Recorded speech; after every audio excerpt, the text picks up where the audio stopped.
Kadang-kadang pernah saya sekali mendapat RM500 satu hari.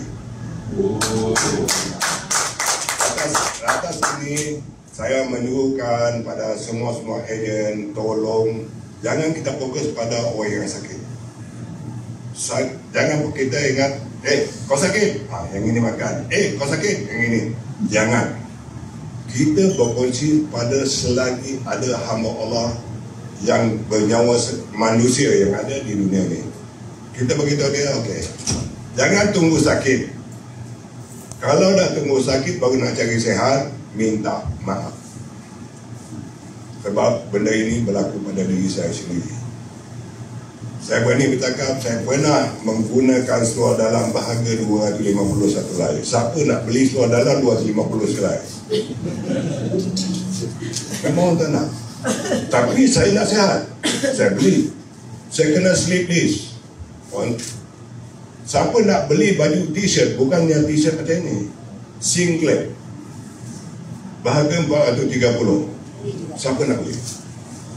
Saya beli. Kenapa? Saya nak sihat. Tetapi tak memadai juga. Yang paling penting apa yang saya nak cakapkan sekarang ini, tolonglah kita semua buatlah pencerahan produk Bolten kepada ahli keluarga kita sendiri terlebih dahulu. Ada juga, bukan saya nak mengata, ada juga kadang-kadang ahli keluarga kita yang tidak mampu membeli, boleh jadilah ada yang tak mampu, tetapi saya berani bercakap, hamba Allah di dunia ini kebanyakan yang bercakap, bila kita cakap pasal untuk kesihatan, dia cakap tak ada duit. Betul ke tidak? Bila saya cakap, mana ada duit? Saya ada duit, kami tak apa. Okey. Jangan saya cakap di sini, saya bersumpah pada Allah Ta'ala, kalau depan saya orang cakap tak ada duit, orang itu akan kena dengan saya. Sebab apa? Saya boleh bercakap.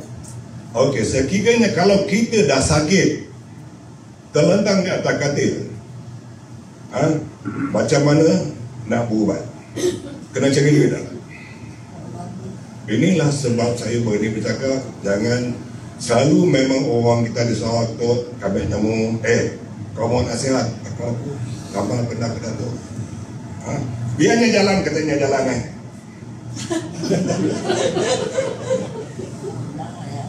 apa takutkan Allah RM120? Saya berani mendatuskan kalau saya dapat gambar